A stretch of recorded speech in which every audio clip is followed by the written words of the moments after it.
Assalamualaikum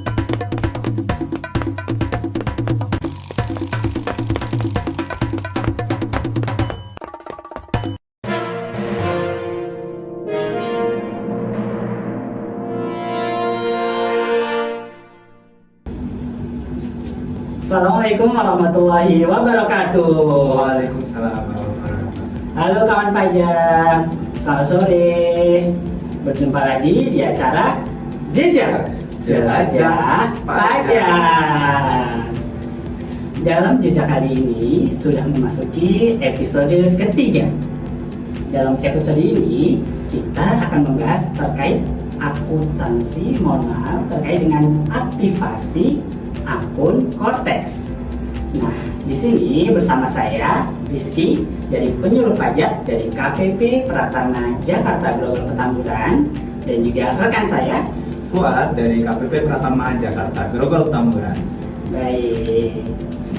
Oke, kawan pajak yang sudah bergabung boleh di-tap dulu love-love-nya agar kita makin semangat dalam memberikan materi terkait dengan aktivasi akun Cortex.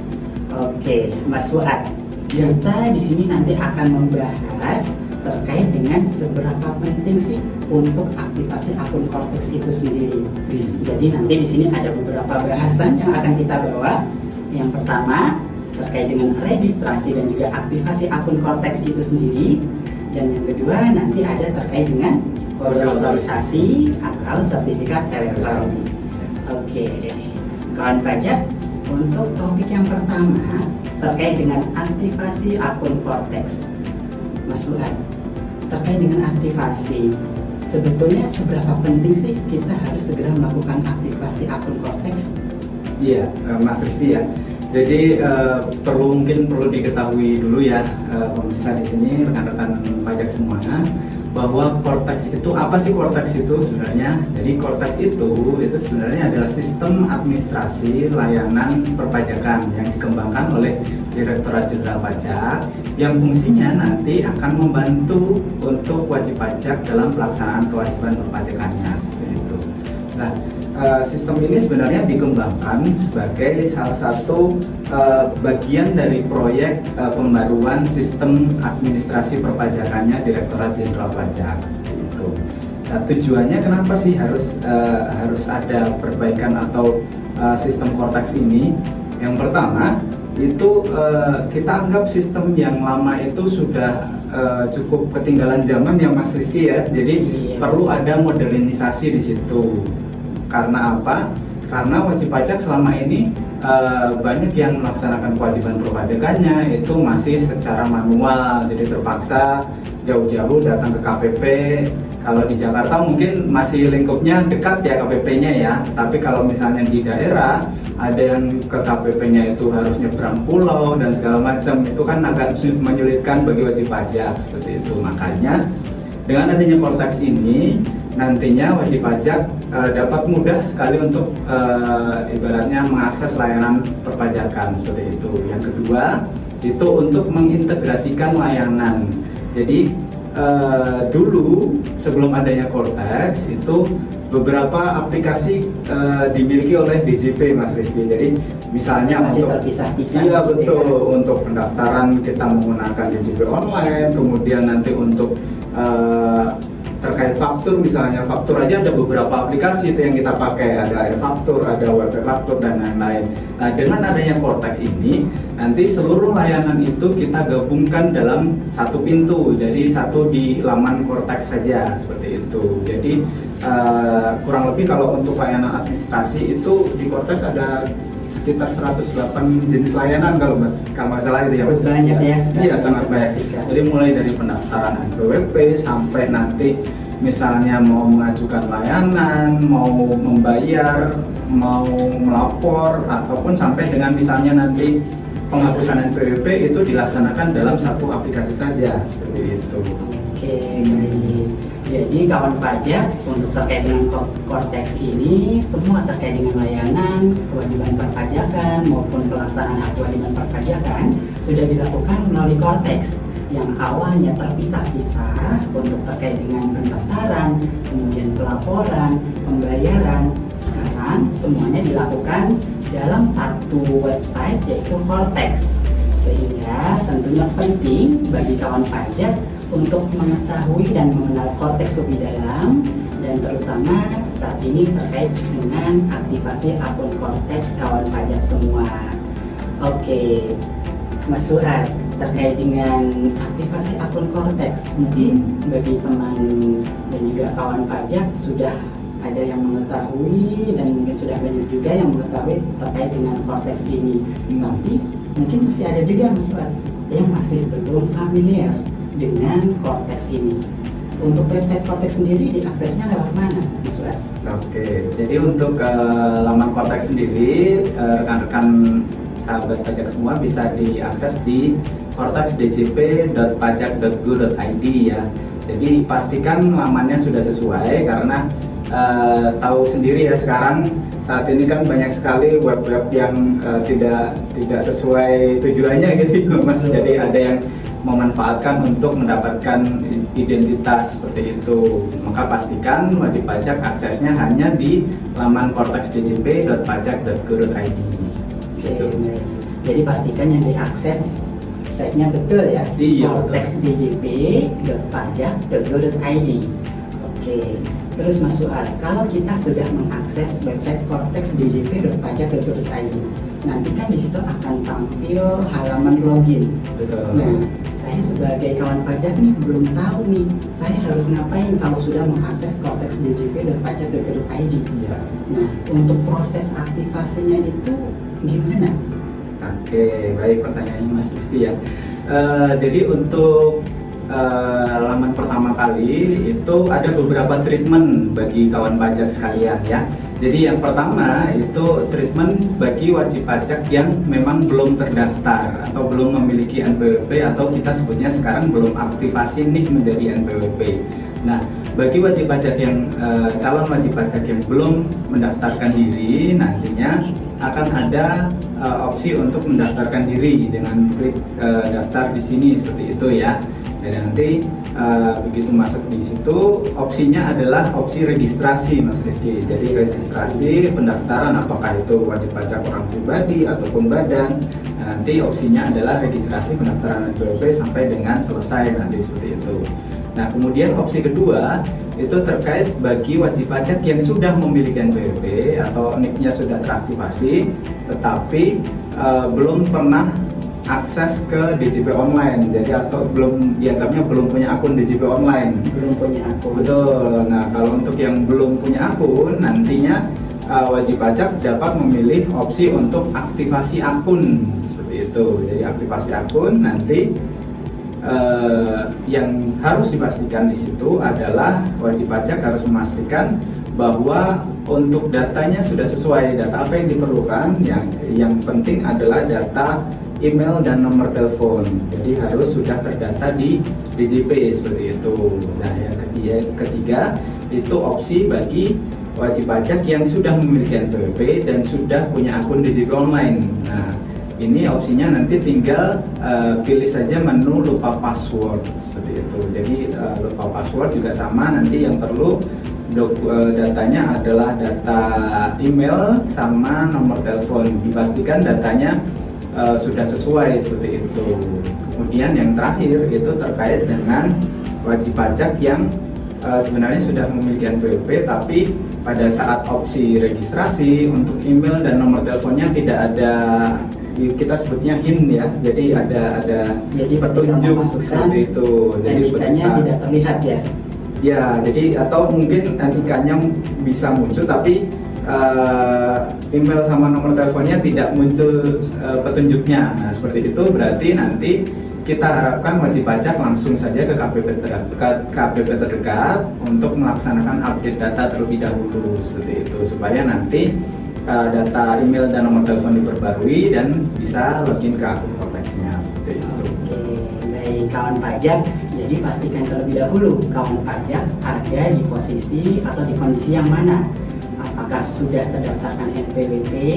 Kalau misalkan sudah terdaftarkan NPWP, kemudian sudah memiliki akun DJP online, maka langkah untuk melakukan aktivasi akun Cortex-nya nanti bisa langsung pilih yang lupa password atau lupa kata sandi. Nanti ketika proses lupa kata sandi akan membuat kata sandi untuk login ke Cortex-nya, sehingga nanti sudah bisa login ke Cortex-nya. Kemudian kondisi yang kedua, misalkan kawan pajak sudah memiliki NPWP, tapi ternyata belum memiliki akun DJP online, jadi belum pernah mengakses DJP online sebelumnya. Berarti nanti kawan pajak pilihnya aktivasi akun wajib pajak. Jadi nanti ketika proses aktivasi akun wajib pajak akan terbit yang namanya surat penerbitan akun Cortex melalui email yang terdaftar. Nah, di surat penerbitan akun Cortex itu nanti akan tertera password untuk login ke akun Cortex-nya. Ya. Nah, kalau misalkan ternyata kawan pajak belum memiliki NPWP, berarti pilihnya yang pengguna baru, daftar di sini untuk melakukan proses pendaftaran NPWP begitu.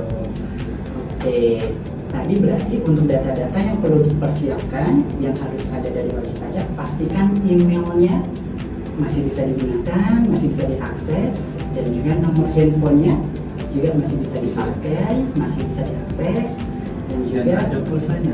betul. Kalau untuk terkait dengan tujuan konfirmasinya kan nanti ada beberapa pilihan ya, maksudnya ada melalui email terdaftar, ada juga melalui nomor handphone. Kalau untuk nomor handphone pastikan tersedia pulsa begitu. Betul. Oke. Terus Mas Suhat, kalau misalkan di sini saya lupa, saya sudah daftar NPWP, sudah punya NPWP, tapi ternyata lupa, saya dulu sudah pernah punya akun DJP online atau belum ya? Nah, kalau misalkan kondisinya seperti itu, bagaimana Mas Suhat? Jadi kalau untuk misalnya tadi sudah punya NPWP tapi belum pernah akses ke DJP online seperti itu ya Mas ya? Lupa nih, saya dulu udah pernah atau belum gitu ya?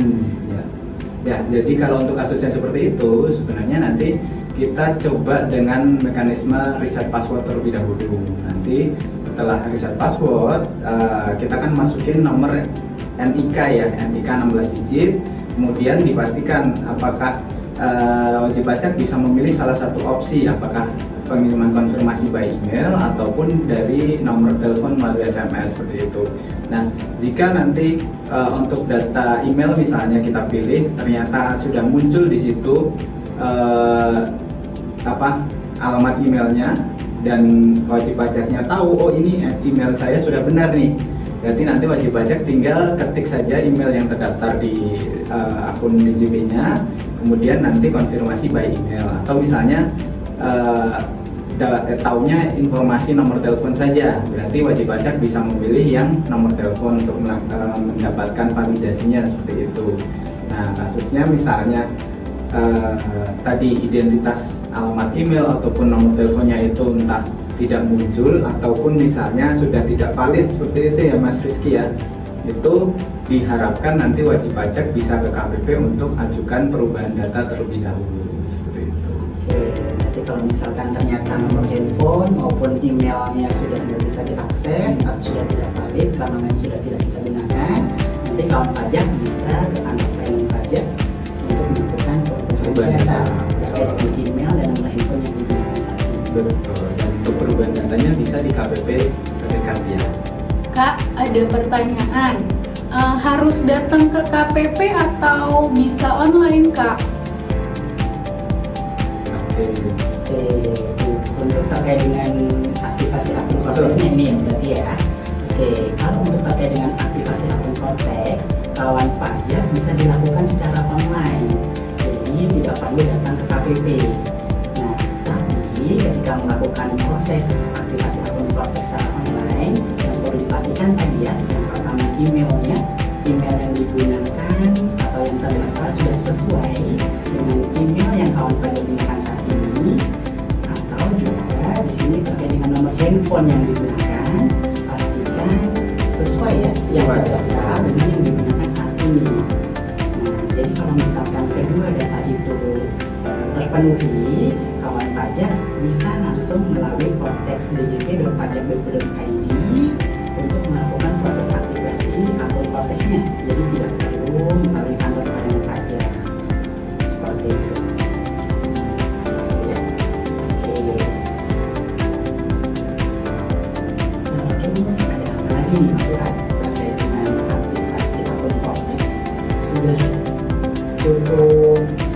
jabarkan ya terkait dengan hal ini?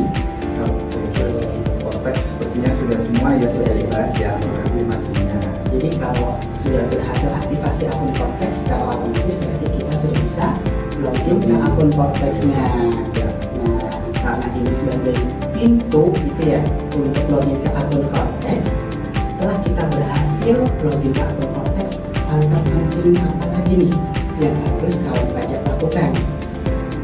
Oke, jadi tadi kan sudah disebutkan di awal ya Mas Rizky ya. Jadi setelah kita berhasil registrasi di Cortex, kemudian hal yang terpenting adalah mengajukan kode otorisasi seperti itu. Jadi ada beberapa kode otorisasi itu sebenarnya adalah pengganti tanda tangan. Jadi wajib pajak yang biasanya mengajukan permohonan secara manual ke KPP, atas permohonan tersebut harus dilengkapi dengan tanda tangan, atau kalau misalnya badan ya tanda tangan dan stempel seperti itu. Nah, tetapi kalau di Cortex itu nanti proses penandatangan ini kita gantikan dengan kode otorisasi seperti itu, atau sertifikat elektronik seperti itu ya Mas Rizky ya. Jadi bisa dikatakan kode otorisasi atau sertifikat elektronik ini nanti digunakan sebagai penandatanganan elektronik yang dilakukan melalui Cortex. Karena kan nanti terkait dengan kewajiban perpajakan di Cortex dilakukan secara elektronik ya. Sehingga di sini untuk tanda tangannya pun menggunakan tanda tangan elektronik ya. Kita sebut sebagai sertifikat elektronik atau kode otorisasi. Jadi pastikan kawan pajak kalau sudah berhasil login, sudah bisa login ke akun Cortex, segera lakukan permintaan kode otorisasi atau sertifikat elektronik. Jadi nanti untuk proses-proses berikutnya, misalkan wajib pajak mengajukan permohonan lewat Cortex, atau mungkin nanti untuk pelaporan SPT tahunan untuk tahun depan. Jadi nanti wajib pajak sudah bisa melakukan penandatanganan secara elektronik baik SPT maupun dokumen-dokumen elektronik lain yang diajukan melalui Cortex. Ya, untuk kode otorisasi ini sebenarnya agak berbeda, atau sertifikat elektronik ini agak berbeda dengan yang sebelumnya ya Mas Rizky ya. Jadi kalau sebelumnya itu baik orang pribadi maupun badan itu memiliki sertifikat elektroniknya sendiri-sendiri. Tapi kalau di Cortex ini sertifikat elektronik atau kode otorisasi itu hanya di sisi si orang pribadinya sebagai wajib pajak ataupun nanti dia sebagai penanggung jawab suatu perusahaan. Oke, berarti kalau di Cortex untuk badan atau perusahaan di sini tidak memiliki sertifikat elektronik ya. Jadi nanti ketika menjalankan kewajiban perpajakan perusahaan, sertifikat elektronik yang digunakan adalah sertifikat elektronik orang pribadi sebagai PIC atau penanggung jawab ataupun pengurusnya. Betul. Ataupun orang yang memang ditunjuk oleh perusahaan. Betul. Untuk melaksanakan takdir kewajiban perpajakan. Oke, berbicara mengenai sertifikat elektronik tadi kan sudah digambarkan terkait dengan fungsi dari sertifikat elektronik itu sendiri di Cortex. Nah, kalau untuk teknis pengajuannya di Cortex bagaimana nih Mas Wan? Oke, jadi karena tadi sudah disinggung ya, untuk pengajuannya itu hanya di sisi orang pribadinya, berarti nanti untuk wajib pajak silahkan bisa mengajukan sertifikat elektronik, mengajukan kode otorisasi itu melalui laman Cortex-nya selaku akun wajib pajaknya seperti itu. Kemudian nanti di bagian profil portal saya, nanti di bawah list bawahnya itu ada bagian sertifikat elektronik atau kode otorisasi. Nah, nanti wajib pajak bisa memilih menu tersebut, kemudian silahkan nanti dipastikan datanya sudah sesuai dan nanti diisikan atau dipilih untuk sebenarnya kode sertifikat elektroniknya nanti ada beberapa yang bisa kita gunakan ya Mas Rizky ya. Jadi ada beberapa pilihan seperti itu. Jadi kalau misalnya wajib pajak sudah punya sertifikat elektronik yang diterbitkan oleh misalnya oleh BSSN ataupun oleh Peruri atau yang lain, itu sebenarnya bisa digunakan di situ. Atau kalau memang belum memiliki sertifikat elektronik, wajib pajak bisa memilih yang kode otorisasi DJP seperti itu. Nah, nanti apabila kita sudah memilih kode otorisasi, nanti kita tinggal input kita sebutnya passphrase ya Mas Rizky ya. Passphrase itu ya sebenarnya semacam password yang digunakan untuk sertifikat elektronik atau kode otorisasinya. nanti ada tersendiri ya Mas Rizky ketentuannya, minimal ada 8 digit, ada huruf besar, huruf kecil, ada angkanya, sama ada karakter atau simbol seperti itu. Oke. Jadi kalau untuk sertifikat elektronik ini diajukannya secara online ya? Betul. Tidak perlu datang ke Tidak perlu KPP. datang. Kawan pajak nanti langsung bisa mengakses di Cortex-nya di menu portal saja. Nanti di situ ada permohonan sertifikat elektronik atau kode otorisasi KPP. Dan perlu diperhatikan lagi juga terkait dengan passphrase. Jadi passphrase ini terkait dengan sandi penandatanganan. Nanti untuk menandatangani dokumen elektroniknya, di situ harus ada huruf besar, huruf kecil, angka, dan juga karakter atau simbol. Biasanya nanti kalau tidak memiliki salah satu saja, nanti tidak valid ya. Betul. Dan juga tidak bisa melanjutkan untuk proses permintaan pada otorisasi atau sertifikat elektroniknya. Kak, ada pertanyaan. Kalau passphrase kita lupa bagaimana ya? Oke, ada pertanyaan kalau misalkan passphrase-nya lupa, bagaimana nih? Mas Iya, Fuad? oke. Jadi prinsipnya kalau untuk passphrase itu bisa dibuat lagi ya. Jadi nanti wajib pajak bisa mengajukan lagi untuk kode otorisasinya nanti dengan menginput passphrase baru seperti itu. Nah, nanti passphrase inilah yang kita gunakan nantinya. Nah, seperti itu. Oke, jadi kalau kawan pajak ternyata lupa nih untuk passphrase-nya, silakan bisa mengajukan kode otorisasi atau sertifikat elektronik kembali pada Cortex-nya. Jadi nanti bisa membuat passphrase kembali ya, passphrase yang baru. Langsung valid atau disetting ulang, Kak? Ya, kalau prinsipnya dia langsung valid ya, beda dengan yang dulu misalnya mungkin penanyanya ini terkait dulunya pernah menangani faktur mungkin ya. Kalau faktur kan begitu kita download sertifikat elektronik kita harus administrasikan ulang seperti itu. Nah, kalau untuk di Cortex ini tidak seperti itu. Jadi apabila nanti rekan-rekan semua sudah membuat kode otorisasi baru, ya nanti yang terdaftar di kami adalah kode otorisasi yang baru tersebut atau passphrase barunya nanti yang kita gunakan.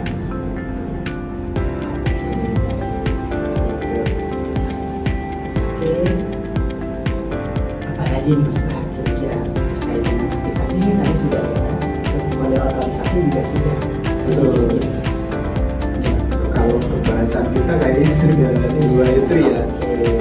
Jadi nanti paling memastikan kembali saja kepada rekan-rekan semuanya untuk segera mengaktifkan akun Cortex-nya sekalian. Karena apa?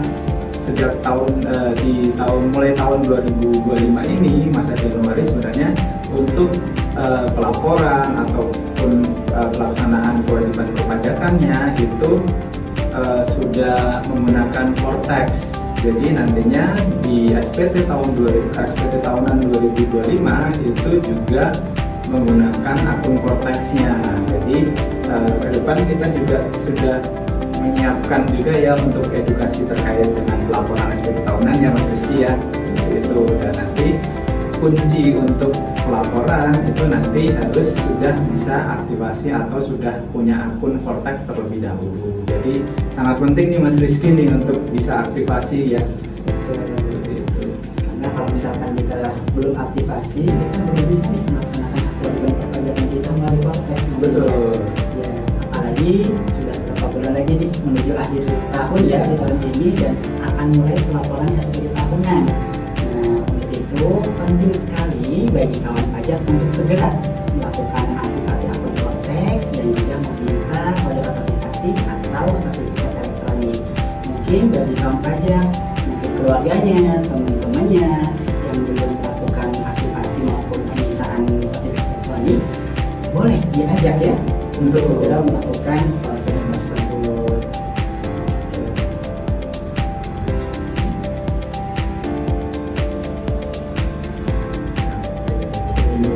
Seluruh materi sudah kita sampaikan ya rekan-rekan semuanya. Mengingatkan kembali untuk rekan-rekan wajib pajak apabila nanti misalnya saat ini kan banyak sekali mungkin di media sosial ataupun mungkin melalui email ataupun WhatsApp rekan-rekan mendapatkan pesan terus ada tautan untuk link ataupun video call yang lainnya itu harap dipastikan dulu, konfirmasi bahwa itu memang benar-benar dari pajak, karena saat ini tidak sedikit juga ya Mas Rizky ya, kadang ada surat kopnya berbeda seperti itu banyak kita temui, ataupun yang umumnya melalui pesan-pesan WhatsApp seperti itu. Nah, untuk yang kasus seperti itu mohon dikonfirmasi ke kami, ditanyakan. Kami juga sediakan untuk chat WhatsApp resminya KPP Pratama Kelurahan Tamburan di Instagram ya. Jadi nanti Bapak Ibu bisa konfirmasi ke situ untuk validitas ataupun terkait masalah yang disampaikan oleh pesannya. Jadi seperti itu. Jadi jangan langsung kalau misalkan di WhatsApp ada link-link yang mencurigakan, jangan langsung diklik ya. Betul. Karena sekarang harusnya bisa telepon langsung, bisa di WhatsApp, gitu ya. Iya. Lebih baik kawan pajak masih konfirmasi melalui kantor pajak pendaftarnya. Betul. Untuk demi keamanan data juga bagi kawan pajak semua. Betul. Oke. Kak, ada pertanyaan. Mau tanya DJP kapan simulator untuk SPT orang pribadi? Oke. Oke, untuk terkait dengan simulator ya, ini sebetulnya adalah sudah launching terkait dengan simulator. Namun saat ini untuk terkait simulatornya masih terbatas untuk wajib pajak badan. Nah, untuk terkait dengan orang pribadi, nanti silakan bisa ditunggu terlebih dahulu kawan pajak dan tunggu update-nya di media sosial resmi dari Direktorat Jenderal Pajak. Gitu. Iya, sebenarnya tadi sudah dibahas juga ya Mas Rizky ya tentang simulator, sudah disiapkan dan ini sedang dikembangkan juga untuk yang orang pribadi. Oke, lagi masukan terkait dengan hal ini. Untuk materinya mungkin sudah semua ya sudah disampaikan. Iya, kalau untuk materinya sudah semua disampaikan. Kalau ada pertanyaan dari wajib pajak, kita sambil nunggu ya. Oke, kita tunggu 1 menit kali ya. Iya, sambil membahas apa ini Mas Rizky. Kak, jadi kalau tidak ada nomor telepon atau email yang bisa diakses, harus ke kantor pajak. Tidak bisa melalui online atau bagaimana, Kak? Oke, jadi untuk saat ini memang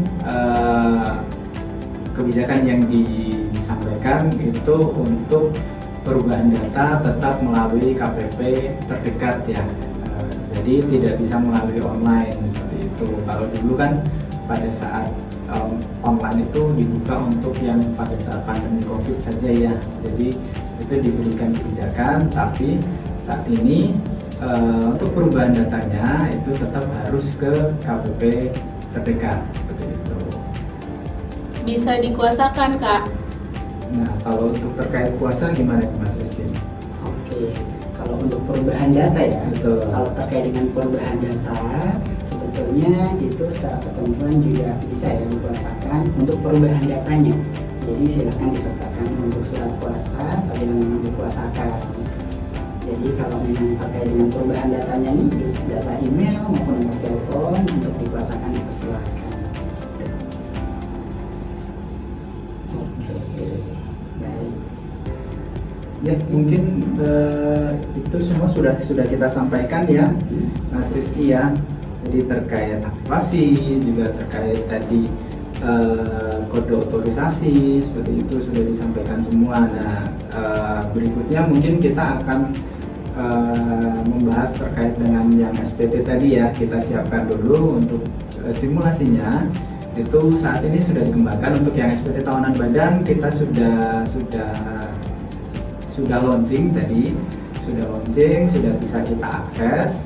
Cuma nanti untuk update lamannya di mana, kemudian nanti passwordnya seperti apa, nanti harap rekan pajak sekalian follow di akun Instagram kami terlebih dahulu. Nanti kita akan sampaikan melalui akun media sosial kami untuk laman dan akunnya ya. Jadi tadi sih disampaikannya bisa diaksesnya langsung dari internet ya Mas Rizky ya. Betul. sudah bisa dari internet. Itu pun juga kita sudah coba, itu bisa untuk sesuai dengan mekanisme yang sekarang. Jadi mekanismenya nanti login ke akun pribadi, kemudian impersonate ke akun badannya. Nah, itu sudah bisa diakses tadi ya. Jadi bisa menggunakan NIK kita sendiri, kita masing-masing juga. Jadi seperti itu. Oke, baik. Jadi seperti itu kawan pajak terkait dengan pembahasan kita kali ini berkaitan dengan aktivasi akun Cortex dan juga permintaan sertifikat elektronik. Jadi pesan yang perlu kami sampaikan kepada kawan pajak sekalian bahwa untuk segera melakukan aktivasi akun Cortex dan juga permintaan kode otorisasi.